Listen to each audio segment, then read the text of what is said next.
Salete Miki, and welcome to this week's Saturday session of Virtual Mentoring Hangouts. It's good to see you, and I'm looking forward to a great conversation today, possibly a little bit of a shorter one than what we've had the last few weeks since we were rolling over a topic. If you don't know me, I'm Justin Schwam, and for the past couple of months, I've been hosting these Hangouts or co-hosting them, depending on the week, with topics that have ranged all over the place in terms of the needs and wants and concerns of Latin teachers. And last week, our topic was supporting independent learners, thanks to Matthew Dubreuil, who said, or described a situation that he has.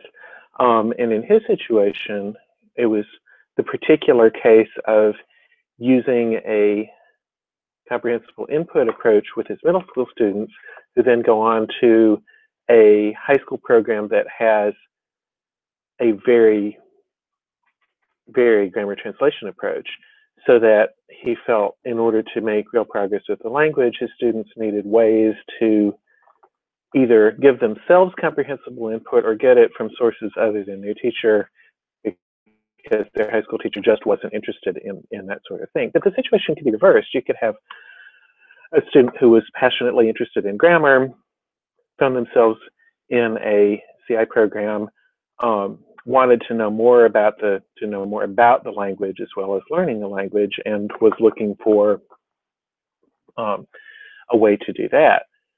Many of us have had the experience of difficult combinations.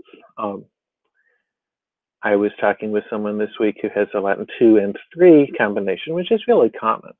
But when you stop and think about the proficiency levels of Latin 2 students who are tending to be at the novice high to possibly intermediate low level of in the interpretive mode at the beginning of the year, and then you think about a Latin 3 student who's probably already somewhere in the intermediate range, the needs of those two groups are very, very different, even though they're quote only a year apart. So since you can't split yourself in half very effectively, at least some of the time, some of those students are going to be needing to have ways to receive comprehensible messages other than from the teacher. And in any case, they're going to need to have ways to manage themselves and to make progress independently when you, that teacher, are working with the other group. And some of us have more than just a Latin 2-3 combination. One time when I was a young teacher, I had 25 or 26 Latin 2 students and some Latin 3 students, a couple of those, and a couple of Latin 4 students who weren't doing AP, and some Latin 4 students who were doing AP, and there were about 30 or 31 of them in all on 4 different levels. That was a nightmare. I think the only time in my life that I've truly just lost my temper with a class completely was with them. And I remember feeling really bad about it at the time, but I was a youngish teacher and I had no idea what I was doing or how I could manage. I had a plan for managing these 4 groups, but it was, and plans don't always work as well as you would wish that they would. And so I very well remember, sitting down with them after that and saying, guys, we've got to have a way that if I'm working with one group, that the other groups are managing themselves within this way, so that it's not like all the siblings in the place and in the back of the car on the long trip fighting with each other for the parents' attention. Chris has joined us. Always, Chris, it's good to see you.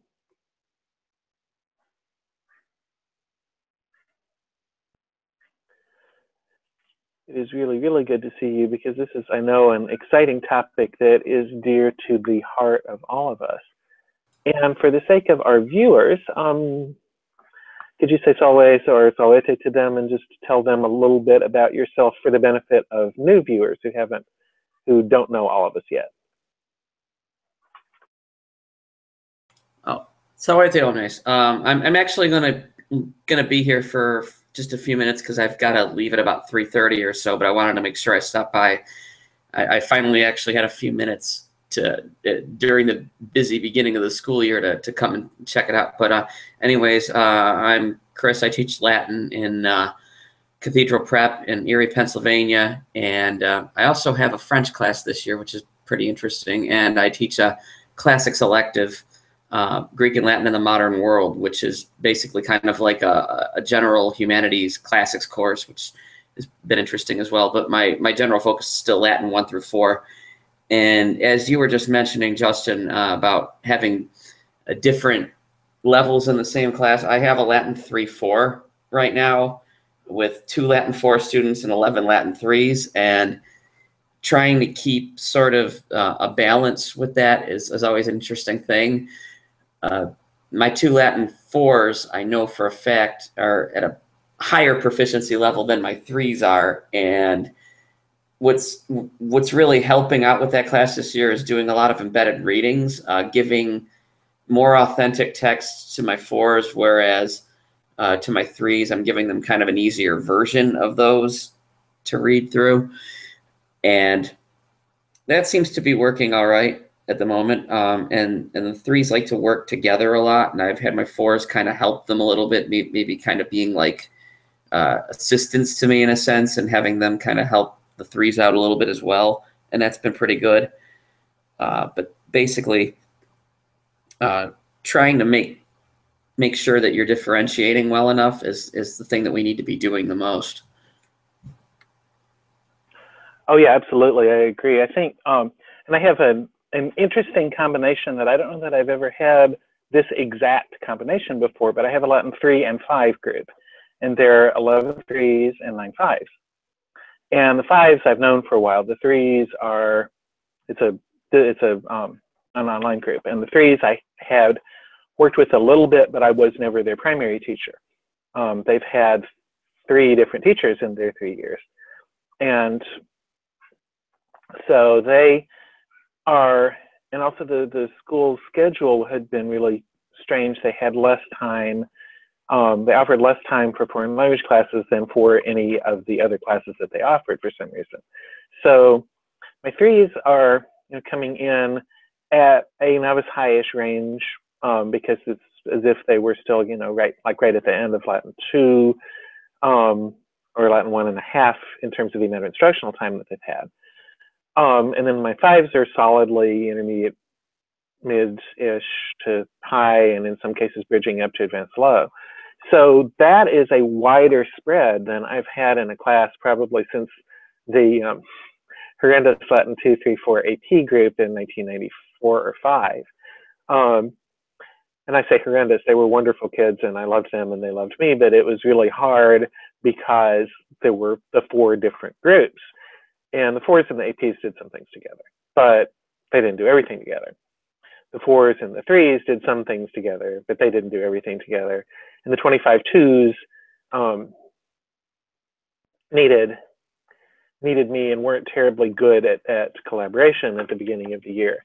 So this was a topic that, if there had been the internet in 1994, I certainly would have needed. And then it's kind of coming back to life for me as I'm looking at what I can do and what I just now know to do with my 3s and my 5s, that, I wouldn't have known how to do in the past.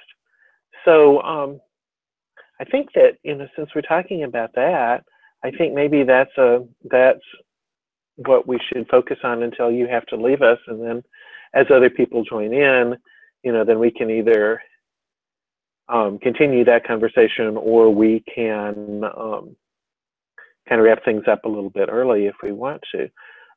So one of the things that we said we both do is to foster collaboration both within, like among the groups, among the 3s or the 4s or the 5s, but also across levels, whether it's having them be, having the more advanced group kind of function in the assisting role.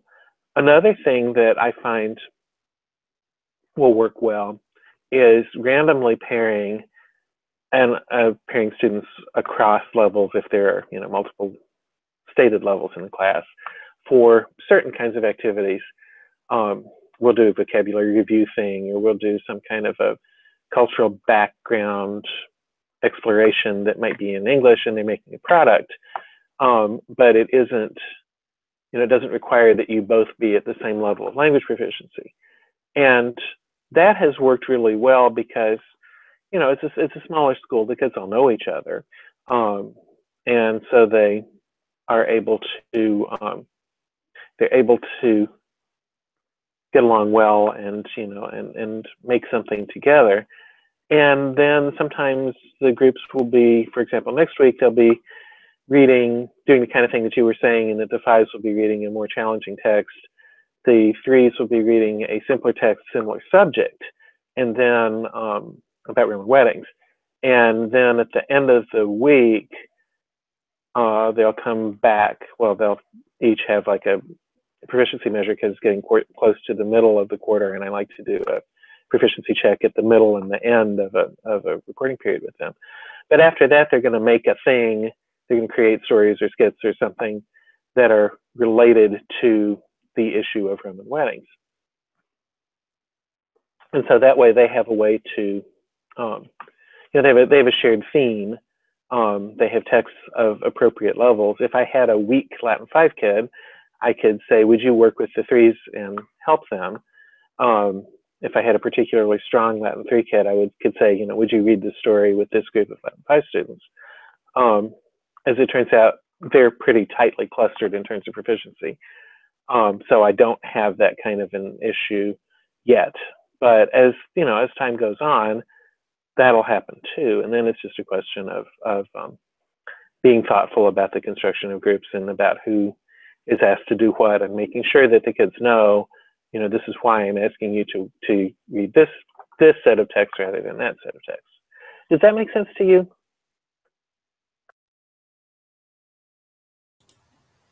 Yeah, exactly. It's just basically trying to figure out where all your students are at. I know that in my Latin 3 class, I have some kids that were in academic level Latin 2 last year that moved up to Latin 3, which is only honors. And so their levels of understanding and proficiency are a little bit lower than some of the other kids that are Latin 3.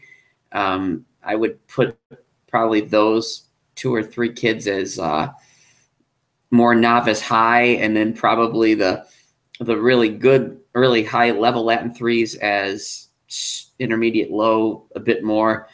And as I say that, I've got the two 4s that are probably more intermediate mid, because they've actually read enough.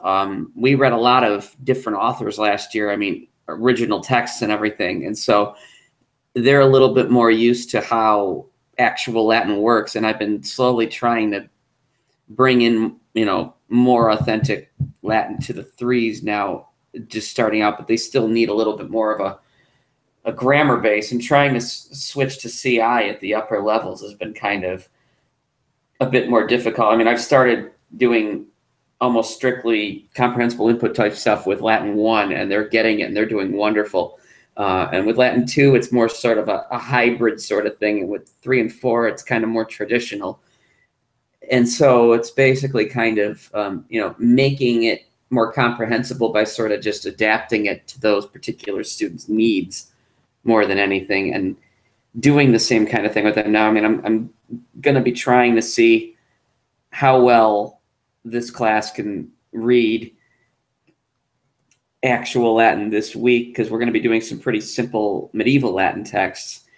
And the structure of it is a little bit easier than say Caesar or Cicero or something ancient. And so I think this might be something that may actually give the 3s a little bit more confidence and feel that they can actually read something that's real Latin, as opposed to something I've adapted or something in a textbook.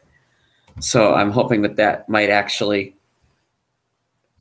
foster their own proficiency a little bit, and give them a little bit more confidence in themselves and their abilities, because they are actually a very talented group of kids. In general, I think they all can do really well and succeed. Yeah, I had a class somewhat similar to that last year. It was a Latin 2 group, and they had not had me for Latin 1, and they had not really had any amount of reading or of input or of anything other than grammar and vocabulary quizzes and the occasional translation of like a sentence or two length. So it was a big adjustment for them, and a hard adjustment for them, but we made it, and they got to the point of that I wanted them to in terms of, you know, solidly novice high and in some cases intermediate low interpretive proficiency, while also maintaining, you know, and they were interested in grammar, so we talked about grammar, and they were interested in various aspects of Roman culture, so, you know, we certainly talked about that, and they were interested in doing more formal work with vocabulary than classes of mine often are, so we did that. It was a challenge to find the right mix for them. It was a challenge for me, and it was a challenge for them, but we really had a good experience in the end, I think, other than one kid who just despised me because of the fact that I wasn't her teacher and she'd had in Latin 1 and then she'd wanted to have again, but you know, she didn't despise me, but she was just really, it was very hard for her because it was such a giant change. And that's one of the things too, as I think about changing techniques and changing approaches with kids after Latin 1. I mean, in the beginning, you know, you don't know any other way, but once you've learned a way or think you've learned a way, then that seems to you to be the right way and probably the only way. And then, you know, if somebody comes in and uses a different way, it's a real challenge. So I think that your hybrid approach really makes sense because you're keeping the things that they liked, that they were good at, that, you know, that helped them in the past, excuse me, and then you're also building on that and bringing in new things. And I think that's very important in a transition, particularly with an upper level class.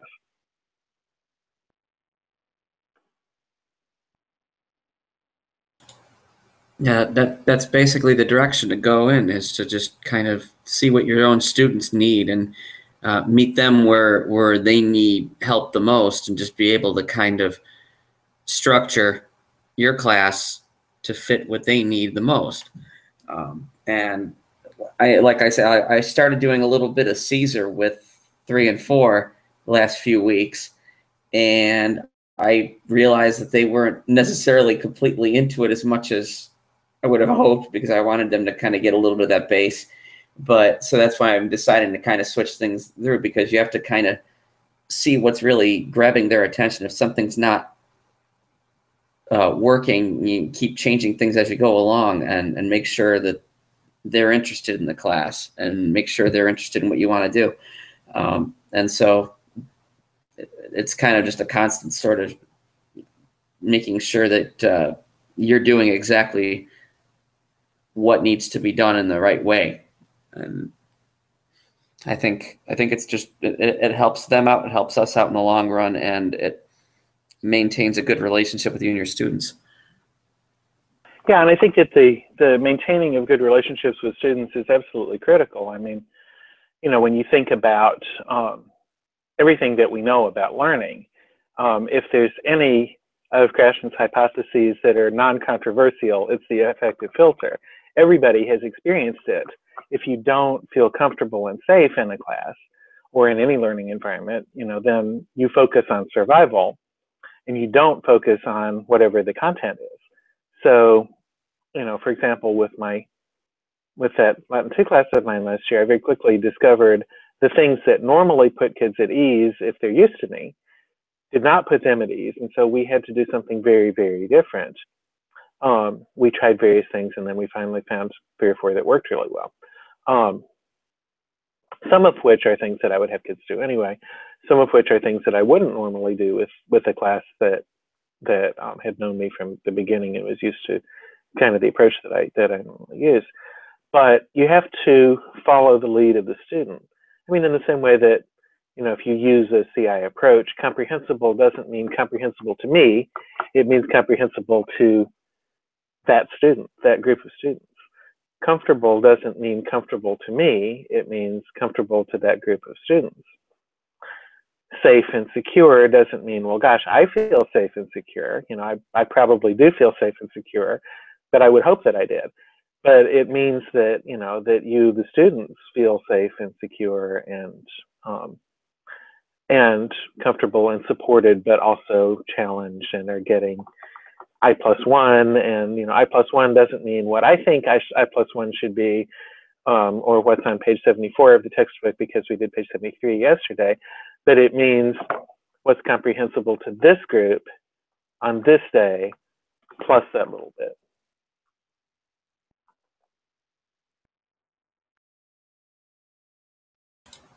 Absolutely. And I've structured this year with Latin 1, Latin 2 especially, because they're the classes that I'm really sort of still building the base on.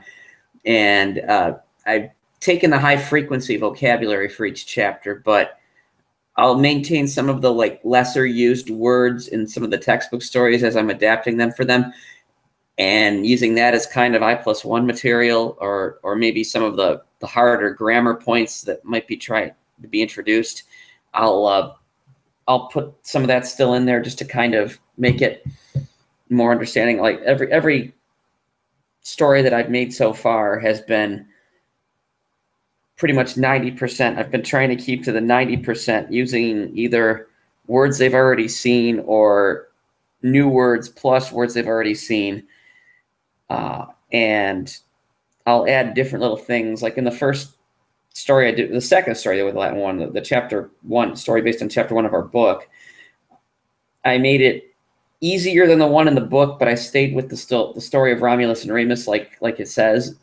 But I added a lot of things like case uses and certain things that I thought were important to them. And as we went through the story, the kids were able to figure it out as I went. And I basically told the story to them, and they figured out as I was going through. They're like, oh, you mean you said this, this is that. And they were able to figure it out as they went along, even though I had not explicitly taught it to them.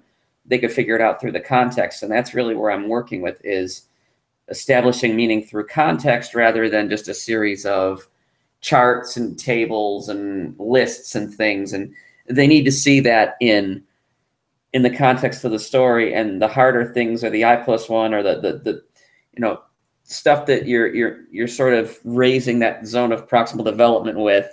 That's the stuff they need to see in context to really make some kind of connection with in general. Yeah, absolutely. I think that is so important.